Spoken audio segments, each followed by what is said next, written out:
E aí, pessoas, tudo bem? Vamos agora então à nossa terceira parte, a terceira parte da nossa aula do capítulo 2, falando agora então sobre as bases filosóficas da nova psicologia e a partir de agora nós vamos falar sobre empirismo.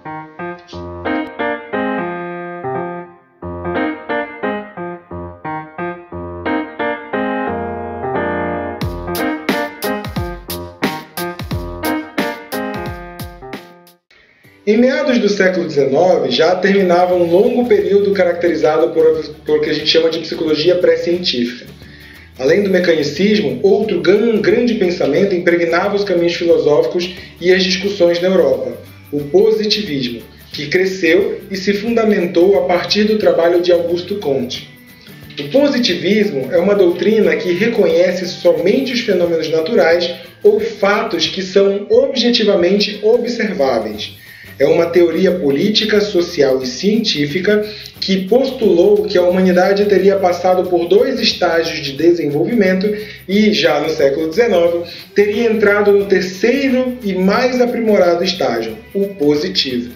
Para fixar uma marcha de desenvolvimento da humanidade que culminaria na sua fase mais evoluída, aquela que era vivida no século XIX, Comte elaborou a Lei dos Três Estados, que foi organizada da seguinte maneira.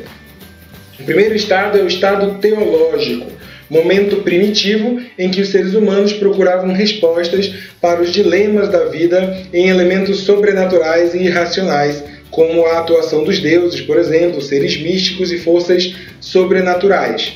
O segundo estágio do Comte é o estado metafísico. A filosofia surge para substituir as explicações teológicas por especulações baseadas em argumentos lógicos e racionais e impulsionando a busca pelo conhecimento verdadeiro. E aí o terceiro estado é o estado positivo, quando a ciência, então, baseada na observação rigorosamente metódica, seria responsável por elaborar o conhecimento humano sobre a natureza, buscando respostas na própria natureza. Esses são os três estados propostos por Comte. Dessa maneira, a visão positivista referia-se a um sistema baseado exclusivamente nos fatos observáveis, objetivos e indiscutíveis. Qualquer objeto de estudo da natureza especulativa, dedutível ou essencialmente metafísica era considerado ilusório. A tecnologia e a ciência eram partes importantíssimas da teoria de Comte. Segundo o filósofo, nenhum progresso seria possível no estágio positivo sem o alto grau de aperfeiçoamento científico aliado ao alto desenvolvimento tecnológico, o que impulsionaria a humanidade sempre adiante.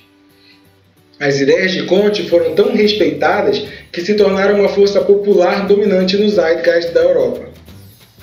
Outra ideia filosófica que sustentava todos esses movimentos vistos até agora foi o materialismo, uma espécie de doutrina fisicalista que sustenta que a única coisa da qual se pode afirmar é a existência da matéria, que, fundamentalmente, todas as coisas são compostas por matéria e todos os fenômenos são resultados de interações dessa matéria.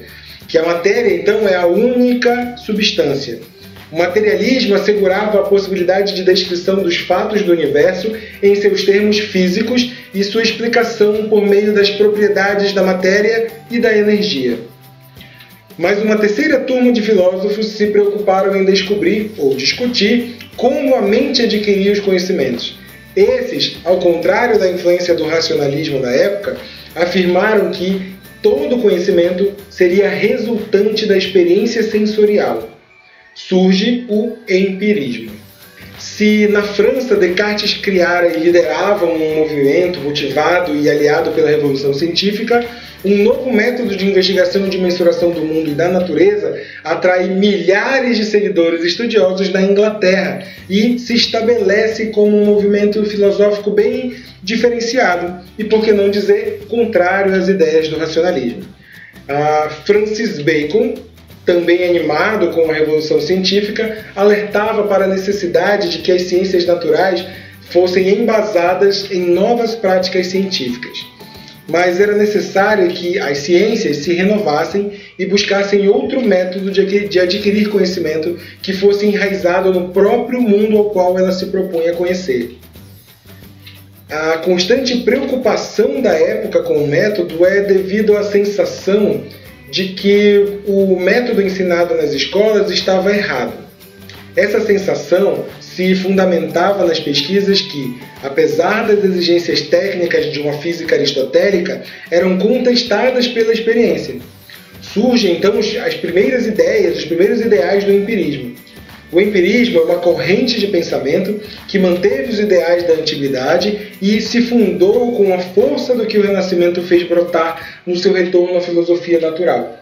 No momento mais forte do Renascimento, Galileu já se utilizava de métodos de investigação da filosofia da natureza para suas pesquisas.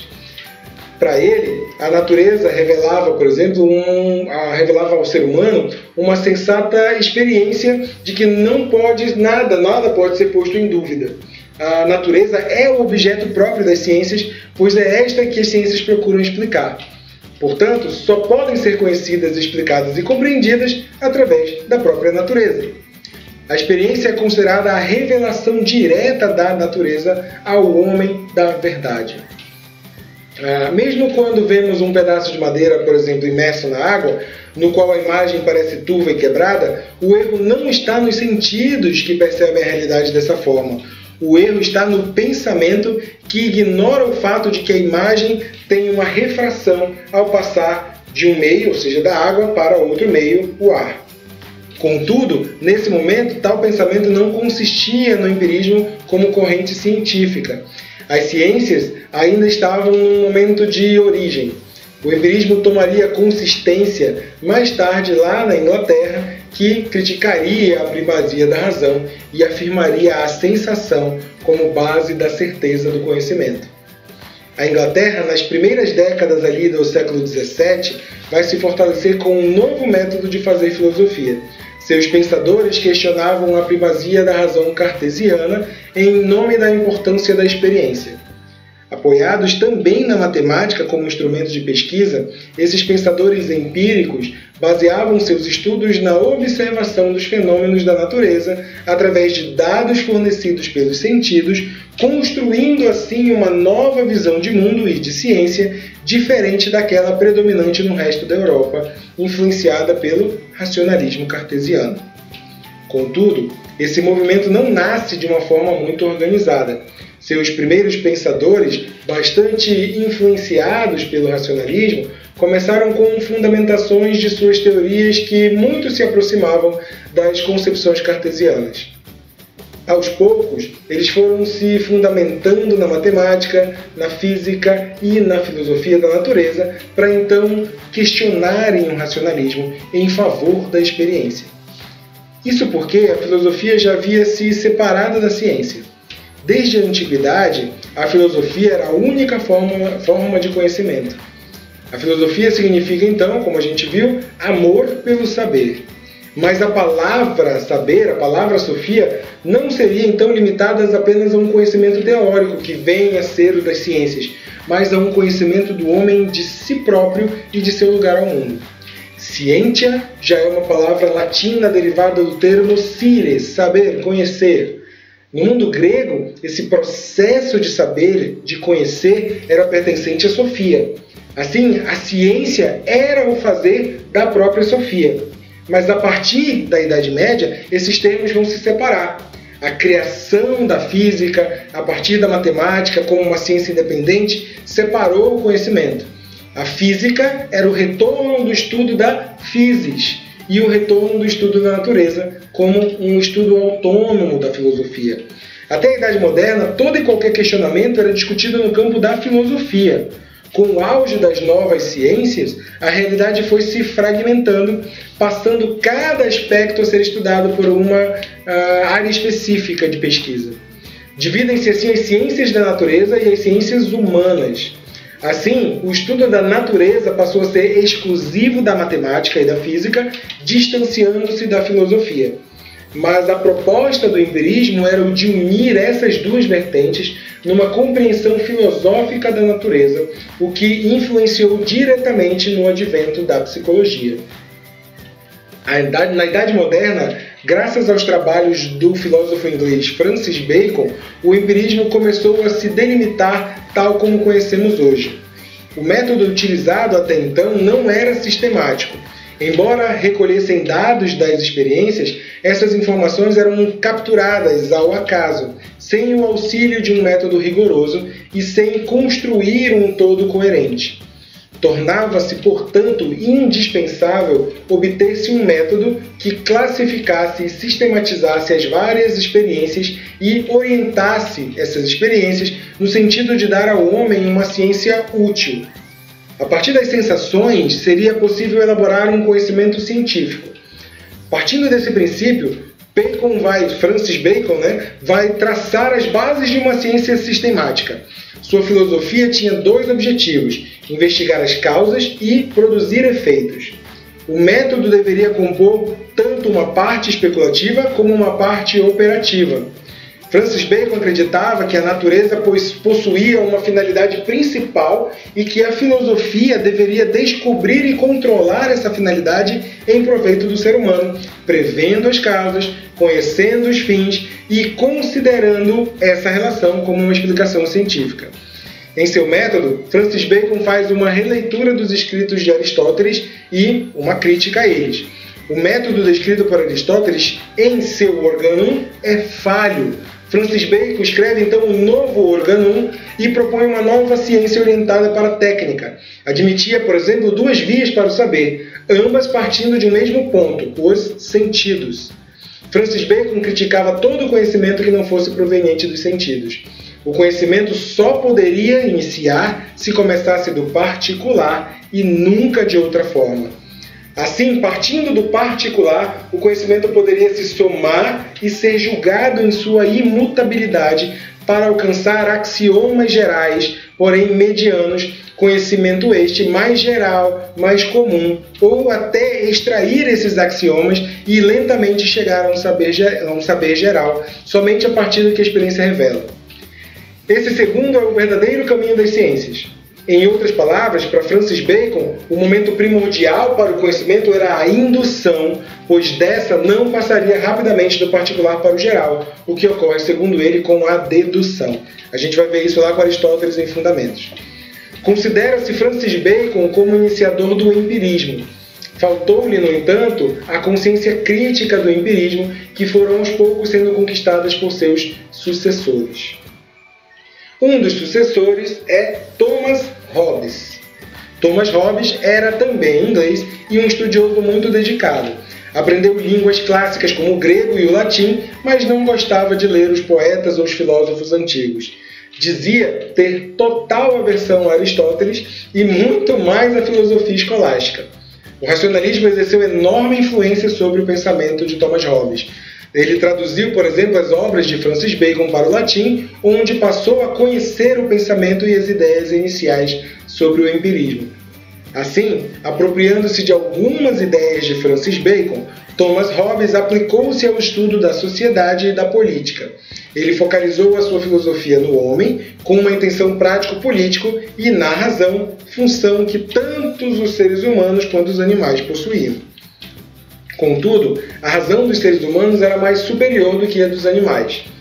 Isso porque, segundo ele, os seres humanos poderiam prever e controlar suas possibilidades e acontecimentos futuros, assim como também analisar as causas e planejar as condutas a longo prazo, modificando e controlando também os efeitos. Essa, na verdade, era a principal definição de Thomas Hobbes a respeito da filosofia.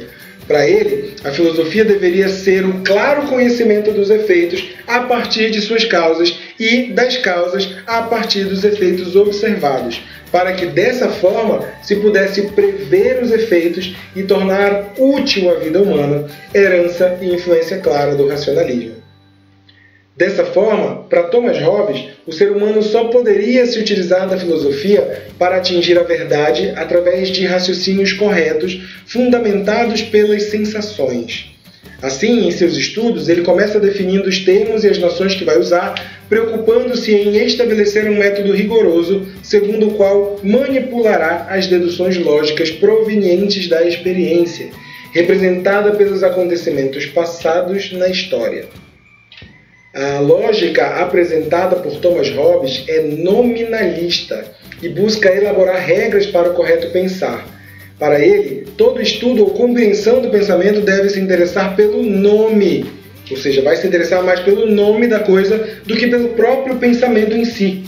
Em outras palavras, os nomes ou os conceitos que damos às coisas físicas são mais importantes do que qualquer metafísica que, sendo fluida, necessita de sinais, símbolos e sistemas que permitam registrar tudo aquilo que é experienciado e, posteriormente, comunicar aos outros e tornar inteligível essa experiência.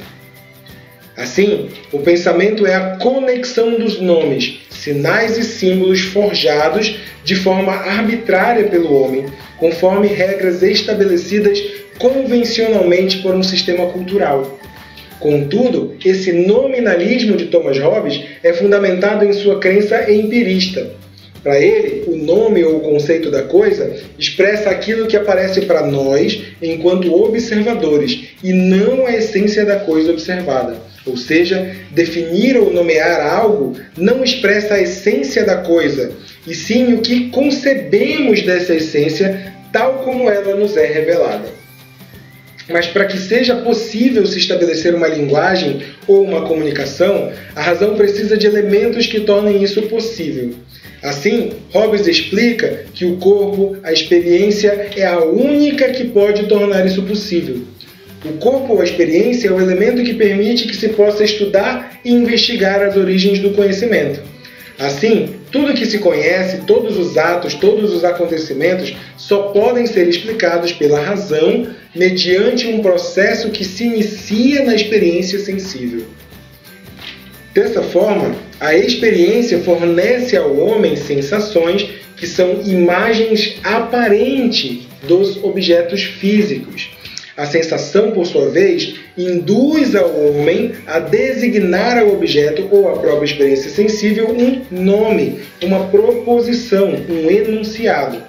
A linguagem, através das palavras ou dos sinais, estimula o intelecto, capacitando o ser humano à formação de séries ou de conexões de nomes, processos estes de domínio da razão.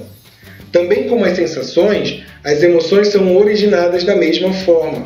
Mas a sensação se dá para fora do corpo e a emoção para dentro do corpo. Isso porque a força que produz a emoção é o instinto, que leva o homem a procurar o prazer e fugir da dor. Thomas Hobbes chama este processo de bem e mal. O bem é caracterizado pelo que se deseja e o mal pelo que se odeia. O bem e o mal se estabelecem na vida do ser humano mediante circunstâncias e são determinados pelos objetos externos. Thomas Hobbes vai postular então sobre o desejo e sobre a vontade. O desejo é a reação do homem frente ao bem e não são voluntários. Simplesmente não se pode deixar de desejar aquilo que se deseja. Parar de sentir e desejar é o mesmo que estar morto. Quando o ser humano é permeado por desejos contrários e inerentes a eles, se apresentam consequências boas ou ruins, e aí a gente vai ter um ato aí de deliberação, de escolha, que para Hobbes faz com que o ser humano possa agir ou omitir a sua ação. Isso ele chama de vontade. A vontade é o que pode controlar o desejo. Mas o homem não pode controlar seus desejos definitivamente, porque o ser humano, o homem, não é capaz de alcançar um estado definitivo de tranquilidade ou quietude. O homem, o ser humano, não pode ficar livre de seus desejos ou de sua vontade. Isso seria um desafio à liberdade, entendida por Thomas Hobbes como a ausência de todos os impedimentos da ação. Mas ainda continha no pensamento de Thomas Hobbes elementos deterministas fundamentados no princípio da causalidade. As ações do homem são causadas pelo que existe na natureza e essa relação era unilateral. A partir daí, Hobbes vai se dedicar a descobrir os efeitos que um corpo pode causar no outro e formula sua teoria sobre o Estado, demonstrando princípios universais e evidentes, causas e necessidades de se construir um Estado que se controle e tenha poder sobre as ações dos seres humanos. Destaca-se nessa teoria a insociabilidade dos homens. Todos os homens têm desejos e vontades dentro de uma mesma sociedade. Dispostos a conseguir a satisfação de seus desejos, na busca pela felicidade, o homem compete por riquezas, honras e poder que leva a divergências, lutas e inimizade das pessoas. Isso impede Hobbes de acreditar ou defender qualquer tipo de socialização do ser humano. É por isso que Thomas Hobbes defende o Estado como o único que pode controlar tais ações dos homens através das leis. Se todos os homens, se todos os seres humanos fossem livres, iguais e sem freios da lei, eles simplesmente matariam uns aos outros. O Estado é importante porque estabelece leis, regras e condutas que possibilitam aos seres humanos uma vida em sociedade. Isso possibilitaria a passagem de um estado natural para um estado civil, através de um contrato estipulado, convencionalizado e aceito por todos os homens, renunciando assim o seu direito ilimitado de ações a uma ilimitação imposta pelas leis e regras de um estado maior. Uma vez instituído, nenhum homem, nenhum ser humano pode dissolver ou negar este consenso. Depois de Thomas Hobbes, vem John Locke. John Locke é considerado por muitos o verdadeiro fundador do empirismo britânico. O método empírico de Francis Bacon e de Thomas Hobbes influenciou toda uma geração de filósofos no Reino Unido a partir do século XVII. John Locke é considerado o fundador dessa tradição que ficou conhecida como empirismo britânico, em oposição ao racionalismo que predominava na maior parte da Europa continental. Como seus precedentes, Locke também afirmava que a finalidade da filosofia é prática e essencialmente moral, ou seja, deve proporcionar ao ser humano uma forma racional para a vida dele em sociedade. E, como os próprios antecessores, vai também sentir a necessidade de instituir uma investigação sobre o conhecimento humano para achar um critério de verdade. Assim, a filosofia de Locke vai se limitar a uma compreensão do mundo sem intermédio nenhum da metafísica ou do pensamento. Sobre a linha de desenvolvimento do empirismo, Locke vai apresentar um progresso em confronto com seus precedentes, pois sua teoria não é acompanhada por uma metafísica ou por um materialismo. Ele vai se limitar a oferecer uma teoria do conhecimento através de uma filosofia. John Locke é um empirista convicto. Afirma que a mente humana é construída ao longo da vida por intermédio das experiências que vão sendo gravadas em formas de ideias. Assim, a razão é formada ao longo da vida através de adequada disciplina, porque a razão não pode argumentar nada se for posto antes ou concedido através dos sentidos. Ele nega qualquer forma de inatismo das ideias. Sua crítica ao inatismo se baseia no fato de que se as ideias fossem mesmo inatas, deveriam, portanto, existir em todos os homens. Mas não existem verdades que todos os seres humanos concordem. John Locke ainda vai asseverar suas convicções sobre o inatismo ao afirmar que, se as ideias fossem realmente inatas, deveriam também habitar as crianças e os rudes, os burros, que logicamente não conseguem alcançar os mesmos níveis de pensamento do homem comum. Toda a fundamentação da filosofia de Locke está no princípio de que as ideias só existem se antes for percebida pelos sentidos. Para ele, a alma não pensa sem que antes os sentidos possam fornecer a ela elementos para que ela possa pensar.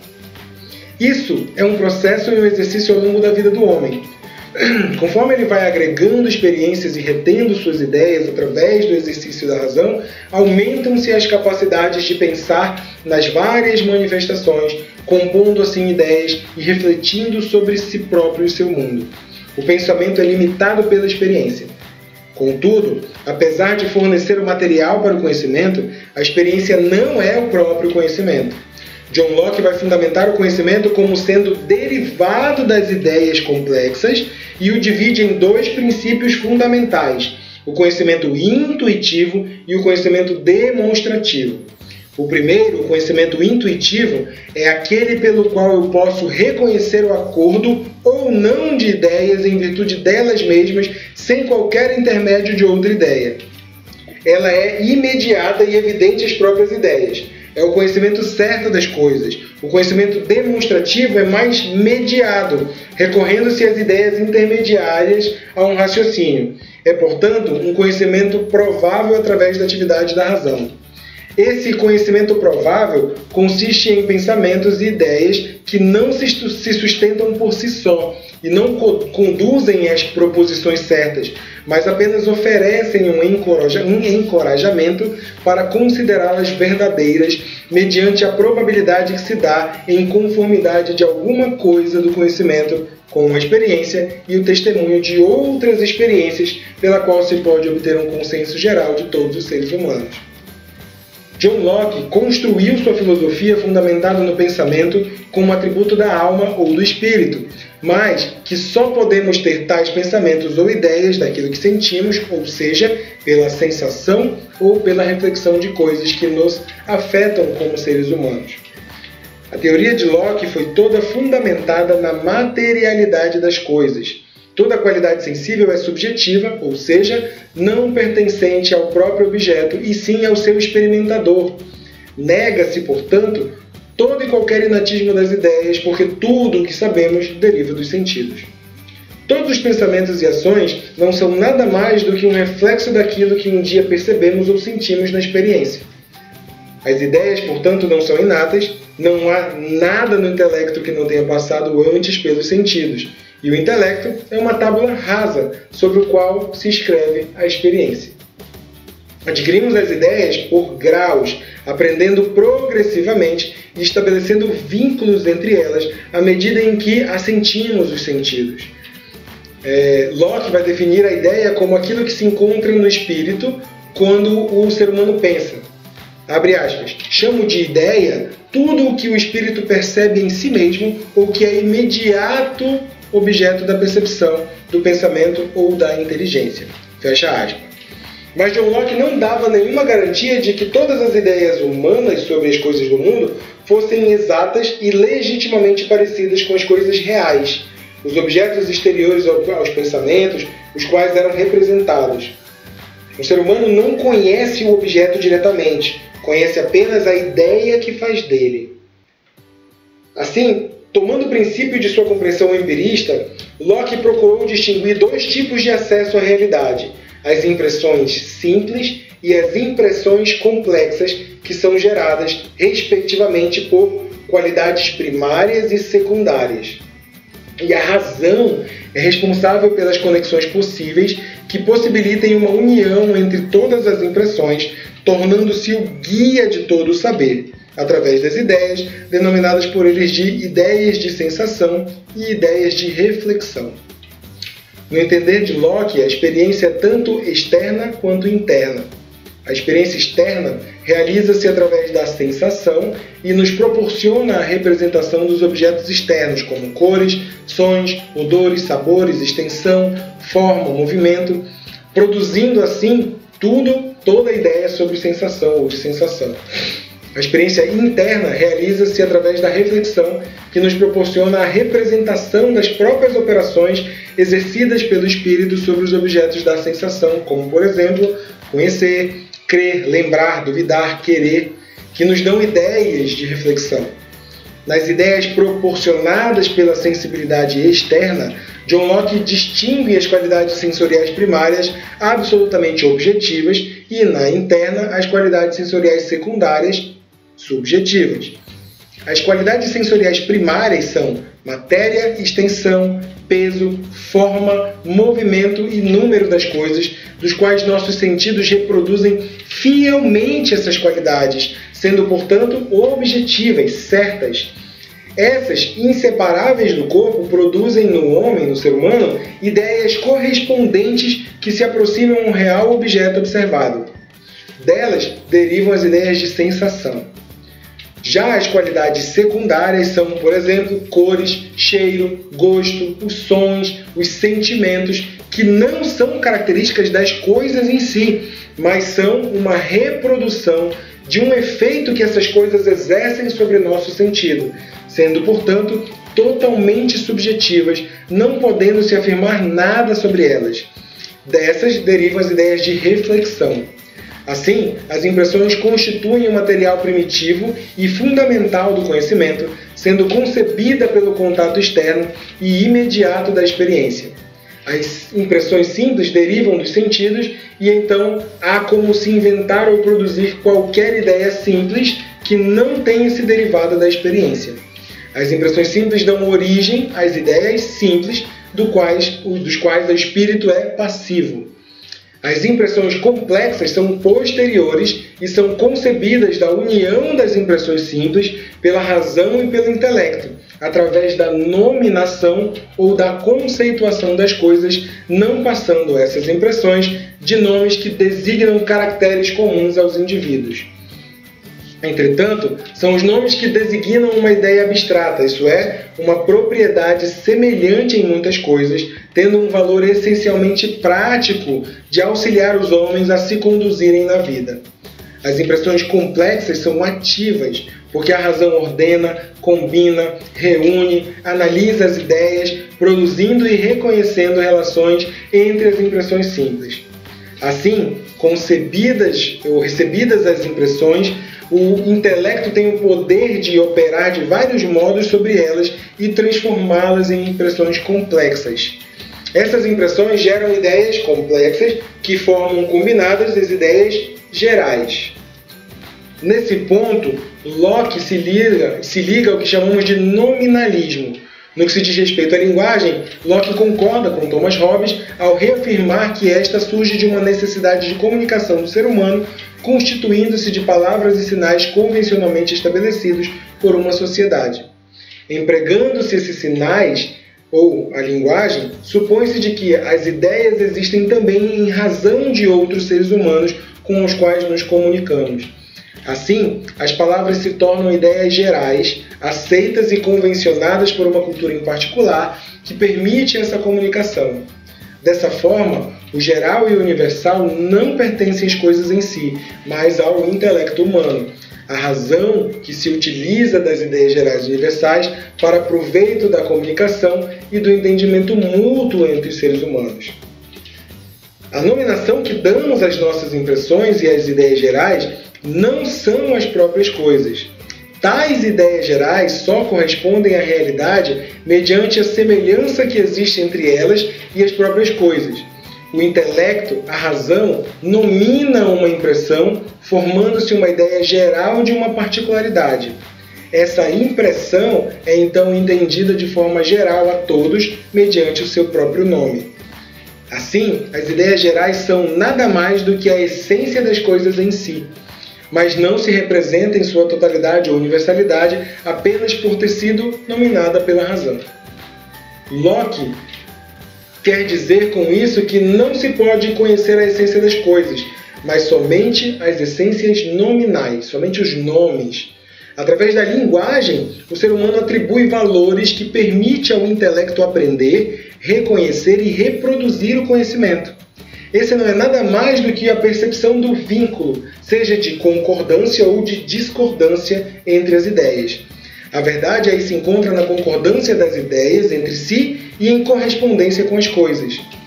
John Locke é considerado pioneiro na tentativa de explicar, pelo grande tamanho e densidade de sua obra, a consciência humana e o conhecimento, levando em consideração somente a experiência.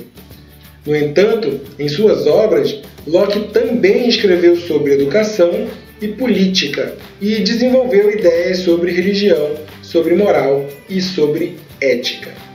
Na próxima videoaula, nós vamos falar sobre Berkeley e David Hume, fechando esse ciclo do empirismo, e vamos buscar aí outros 3 grandes teóricos que vão estar bem mais próximos da psicologia. Essas são as referências que eu estou utilizando para organizar a aula e roteirizar essa videoaula.